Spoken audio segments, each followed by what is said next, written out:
គ្រប់ជំរាបសួរដល់ពុកម៉ែបងប្អូនទាំងអស់គ្នាបាទនេះគឺជាការតាំងពិព័រណ៍ស្នាដៃសិស្សនៅវិទ្យាល័យចំណេះទូទៅនិងវិទ្យាទេសព្រះបាទសម្ដេចព្រះនរោត្តមសីហមុនីខេត្តកំពង់ឆ្នាំងអូស្នាដៃកូនសិស្សស្អាតណាឆ្នាំទី1នេះឆ្នាំទី1តើនេះគឺជាស្នាដៃតាំងពិព័រណ៍របស់កូនសិស្សគិសនីឆ្នាំទី2នឹងច្រើនណាតងប្រកបនេះគឺជាស្នាដៃតាំងពិព័រណ៍របស់សិស្សគិសនីឆ្នាំទី3អូស្នាដៃពួកគាត់ហើយលោកគ្រូគឺជាលោកគ្រូតាបើគាត់ឥឡូវខ្ញុំជាគ្រូដែរហើយខ្ញុំបរៀនមានសិស្សដែរគ្រូតាអូគាត់តោះសួស្ដីអូនបាទតោះតាក់តងសិក្វីយើងមានឈ្មោះអីគេដែរសិក្វីរបស់យើងគឺអូតូខាបគីងខាបគីងអូតូឥឡូវយើងសាក់បជាបានទេដោយសារតែយើងប្រើ IO sensor វាអាចដំណើរការនៅជាមួយប្រាក់លើថ្ងៃបានទេតើនៅកន្លែងបង្កើតបានប្រើបានខ្ញុំយើងអាចតេស្តបានទេតែយើងអាចនិយាយពីមុខងារវាបានតើអាចនិយាយបានតិចមកមុខងាររបស់វាគឺជាគឺពេលណាដែលមានឡានបើកឆ្លងកាត់ sensor ទី1ធ្វើឲ្យរនាំងលើកឲ្យឡានហ្នឹងដំណើរការមកបានហើយពេលដែលឡានបើកមកដល់ sensor ទី2រនាំងធ្លាក់ចុះវិញហើយ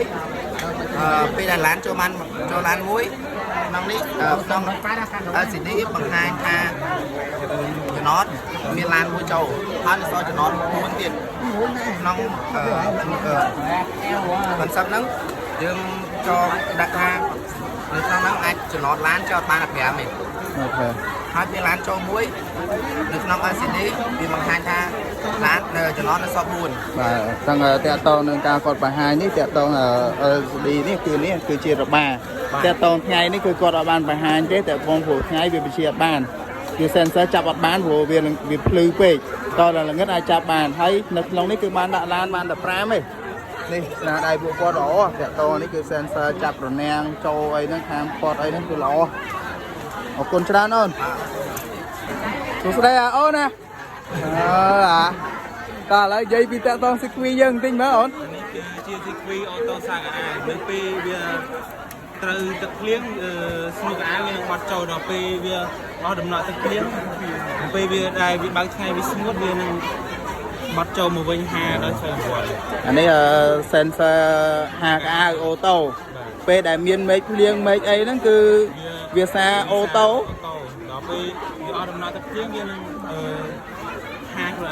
ពេលដែលដល់លើសូឡានេះស្ងួតទឹកភ្លៀងគឺយើងនឹងហាអូតូវិញនេះជា sensor ចាប់ទឹកភ្លៀងបាទចឹងអរគុណច្រើនអូនបាទអូនឧបករណ៍ហ្នឹងលក់អត់មើលទិញយកដាក់ផ្ទះហ្មងអាក្អូបហ្នឹងផងណៃលក់តើហ្នឹងតាក់តងស៊ីគ្វីហ្នឹងមានប្រើអីគេខ្លះដែរហ្នឹងប៉ុន្តែវាជាម៉ាស៊ីនបតវាបតឲ្យទឹកនេះម៉ូទ័របូនទៅនេះហើយចូលក្នុងនេះហើយយើងដាក់មកយើងចុះបតមកវាហើយគឺអានេះវាបិទបានហើយវាផលិតជាចំហាយទឹកវាអាចជាចំហាយទឹកអាហ្នឹងសរសេរកូដដែរទេអាតាក់តងនេះបតមានសរសេរកូដអីទេអូខេអញ្ចឹងតាក់តងបងតាក់តងនេះចំហាយទឹកនៅក្នុងបន្ទប់មានអីតាក់តងបន្ទប់យើងក្លិនមិនសូវល្អយើងដាក់អំពងហ្នឹងទៅធ្វើឲ្យបន្ទប់គេងយើងមានក្លិនក្រអូបមានអីចឹងទៅធ្វើយើងអារម្មណ៍ស្រស់ស្រាយអញ្ចឹងអរគុណច្រើនអូនបាទតាក់តងសម្លេងនេះសូមអធិស្ឋានផងរៀងរញ៉េរញ៉ៃបន្តិច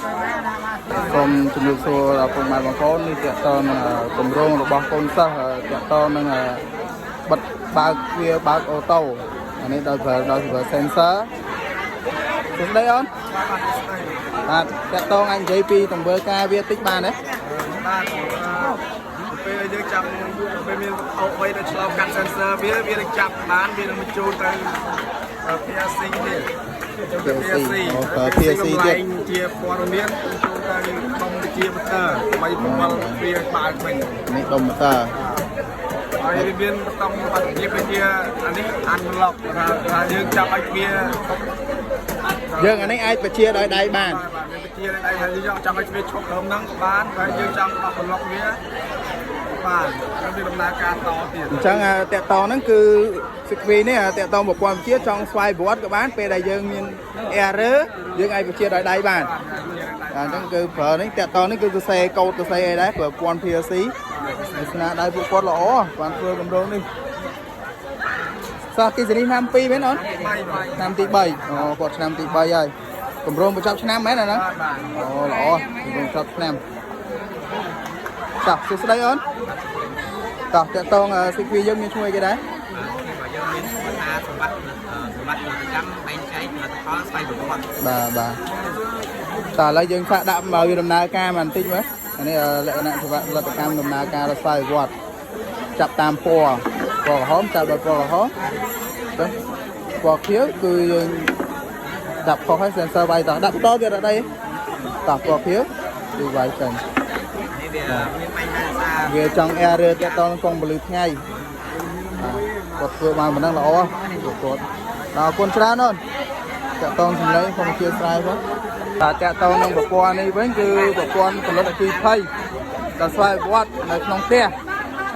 ស្តៀងនឹងស្នាដៃកូនសិស្សខ្ញុំបាទដែរកូនសិស្សខ្ញុំបាទបានធ្វើឡានផលិតអគ្គិភ័យទៅជាតាមទូរស័ព្ទនេះប្រព័ន្ធផលិតអគ្គិភ័យនៅក្នុងផ្ទះឥឡូវយើងសាកដំណើរការវាបន្តិចមើលបាទក៏មានភ្លើងដាក់តែកេះមកបានដាក់មកវាទឹកបាញ់អូល្អនេះចាក់តងដាក់នៅតាមផ្ទះនិយាយអីទៀតសួស្ដីអូនបាទតាក់តងប្រព័ន្ធវិទ្យាយើងអាចបញ្ជាឲ្យមើលបានទេតើបញ្ជាមិនលក្ខណៈមិនផ្ទះដៃអាហ្នឹង sensor ចាប់សម្លេងណាបាទទាំងពូ1ភ្លឺពូ1ទាំងពូ2ភ្លឺពូ2តែយើងផ្ទះ1ភ្លឺ2ផ្ទះ1ភ្លឺទាំងអស់ផ្ទះ1ភ្លឺទាំងអស់ព្រោះតបជាប់ដល់ទាំងអស់អូខេតោះឥឡូវយើងសាកបញ្ជាបន្តិចមើលអូអញ្ចឹងសម្លេងបាទគាត់តទៅទាំងអស់ផ្ទះ1ភ្លឺទាំងអស់ឥឡូវផ្ទះម្ដងទៀតមើលអូល្អមែនតើផ្ទះបងប្អូនមានអាហ្នឹងមួយខ្ជិលបើកភ្លើងផ្ទះដៃក៏បានដែរអូយប់ឡើងផ្ទះពេលយប់ឡើងយើងទៅឡំផ្ទះដៃលេងចប់ហើយគូអាចទៅតាមទៅបានកាទេដាក់កានៅផ្ទះដៃចុយយ៉ាដេកផ្ទះដៃល្មើភ្លឺពេញហ្នឹងអរគុណច្រើនអូននេះគឺជាទូបាត់បើកដល់ស្វ័យប្រវត្តិតាក់តងនឹងដាក់សំរាមពេលដែលយើងដាក់នៅមុខនេះមែនដែរអញ្ចឹងដាក់ដុយមើលយើងអត់តដល់ដុយដែរណាបាទកងកាក់ណា error ចង់ error មនុស្សមើលច្រើនពេកមិនឃើញមើលច្រើនតែខាងនេះវិញស្អីគេដែរនេះនឹងក៏មានផ្ទះតាំងគាត់តែតាំងលំអអូហើយលេខធ្វើម្ដងសើធ្វើផ្ទះវិឡាហ្មងអូល្អមើលធ្វើដូចមែនតើអញ្ចឹងហើយខាងនេះវិញខាងនេះអីគេខាងនេះគឺជាម៉ាស៊ីនលាងដៃស្វ័យប្រវត្តិលោកម៉ាស៊ីនលាងដៃស្វ័យប្រវត្តិពេលដែលយើងដាក់មុខណាពេលដែលនេះគឺជាផ្នែករបស់សាប៊ូពេលយើងលុបគេមកសាប៊ូចាប់តាមចេញតែមិនលាងស្មាខាងនេះផ្នែកសាប៊ូទៀតទឹកអូល្អគឺពួកខ្ញុំសហការជាមួយធំមិនមែនស្វ័យប្រវត្តិភាសាដែល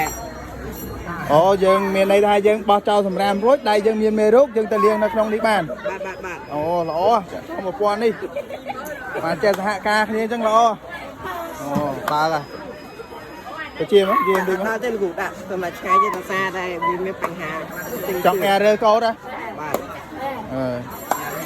ចឹងយើងឆែកមើលកូដវាវិញវាអត់ដែរភាសាយើងដល់ខ្សែចាំតអត់បានខ្សែជា PC board ឬក៏ breakboard បាទចឹងអរគុណច្រើនអូនបាទ